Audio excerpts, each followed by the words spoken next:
வணக்கம். இது ஸ்ரீவாரி ஜோதிடம் தேனியிலிருந்து உங்கள் பிரசன்ன ஜோதிடர் தேனி சிவா. நம்ம ஏற்கனவே பாலகிரக தோஷத்தை பற்றி பார்த்துட்டு வந்துட்டுருக்கோம். அந்த வகையில் இப்போ நம்ம பார்க்க போகிற இந்த பாலகிரக தோஷம் என்பது எந்தெந்த நட்சத்திரத்திற்கு எவ்வளோ காலங்கள் இருக்கிறது என்பது தான் பார்க்க போகிறோம். ஏற்கனவே சுவாதி 3ஆம் பாதம் வரைக்கும் பார்த்துட்டு வந்திருக்கோம். சுவாதி 4ஆம் பாதம் பிறந்த குழந்தைகளுக்கு 12 நாட்கள் நோய் ஏற்பட்டு ஆயுள் விருத்தியாகும். கடினமான நோய் ஏற்பட்டாலும் கூட அவங்களுடைய அந்த சுவாதி நட்சத்திரத்தில் 4ஆம் பாதத்தில் பிறந்த குழந்தைகளுக்கு ஆயுள் விருத்தியாக இருக்கும், ஆயுள் கெட்டியாக இருக்கும் அப்படின்னு சொல்லி ஜோதிட சாஸ்திரம் சொல்லுது. அதுபோல் விசாக நட்சத்திரத்தில் பிறந்த குழந்தைகளுக்கு 1ஆம் பாதத்தில் பிறந்த குழந்தைகளுக்கு 9 நாட்கள் ஆயுள் பலம் கெட்டியாக இருக்கும். விசாக நட்சத்திரம் 1ஆம் பாதத்தில் 9 நாட்கள் பிணிப்பிடை ஏற்பட்டு பின்பு சுகமாகும், ஆயுள் கெட்டியாக இருக்கும் அப்படின்னு சொல்லப்படுகிறது. 2ஆம் பாதத்தில் பிறந்த குழந்தைகளுக்கு 3 நாட்கள் நோய் நொடி ஏற்பட்டு ஆயுள் பலம் கெட்டியாக இருக்கும். அதுபோல் 3ஆம் பாதத்தில் பிறந்தக்கூடிய விசாக நட்சத்திரம் 3ஆம் பாதத்தில் பிறந்த குழந்தைகளுக்கு 40 நாட்கள் வரை மரண பயம் ஏற்படும். ஏன் இந்த 40 நாட்கள் மரண பயம் ஏற்படுகிறது என்றால், இந்த குழந்தைகளுக்கு நோய் நொடி என்பது மரணத்தை தொட்டு மறுபடியும் சொல்லுவாங்கள்ல, குழந்தை செத்து பொழைச்சிச்சுங்க அப்படின்னு சொல்லுவாங்க. அதுபோல் இந்த 40 நாட்கள் மரண பயம் அந்த குழந்தைக்கு ஏற்பட்டு மறையும், ஆயுள் தீர்க்கமாக இருக்கும் அப்படின்னு சொல்லப்படுகிறது.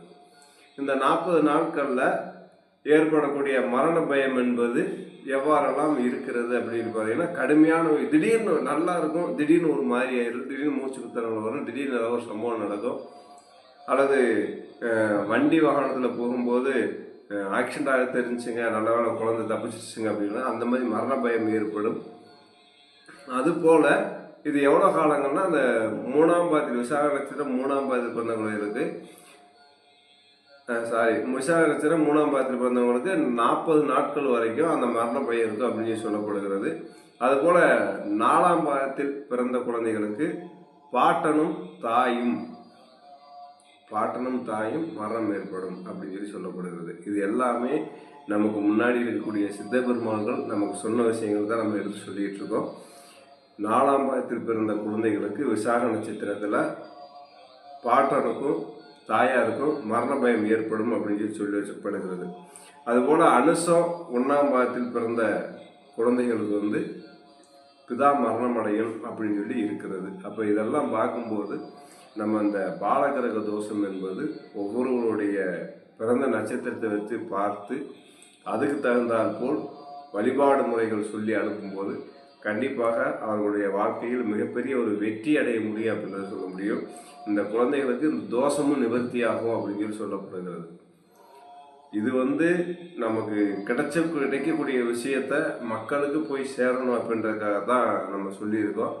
அடுத்து நம்ம இதெல்லாம் அந்த பாலகிரக தோஷம் கண்டென்ட் முடிந்ததுக்கு அப்புறம் இந்த ஒரு நட்சத்திரத்துக்கும் இந்த பாலகிரக தோஷம் இருக்கும்போது என்னென்ன தெய்வங்களை வழிபாடு பண்ணணும் அப்படின்னு சொல்லி அந்த 27 நட்சத்திரத்துக்கும் அடுத்து ஒரு வீடியோ கொடுப்பேன். மீன ராசி ரேவதி நட்சத்திரம் முடிந்த பிறகு கடைசியாக நம்ம இந்த நட்சத்திரங்களுக்கு ஒரு நட்சத்திரத்திற்கும் என்னென்ன வழிபாடு செய்வது சிறந்தது அப்படின்னு சொல்லிட்டு நம்ம கொடுப்போம். அந்த 27 நட்சத்திரத்துக்குமே 1ஆம் பாதத்திலேருந்து 4ஆம் பாதம் வரைக்கும் என்ன அப்படின்னு சொல்லிட்டு எந்த தெய்வத்தை வழிபட்டால் நமக்கு இந்த தோஷங்கள் என்பது நிவர்த்தியாகும் அப்படின்றத கடைசியாக ஒரு வீடியோவில் கொடுப்பேன். அதுவரை காத்திருங்கள். அடுத்து வரக்கூடிய வீடியோக்களில் மீதி இருக்கக்கூடிய அந்த நட்சத்திரங்களுக்கு உண்டான பாலகிரக தோஷத்தையும் தொடர்ந்து உங்களுக்காக கொடுக்க இருக்கிறேன். நன்றி, வணக்கம், வாழ்க வளமுடன்.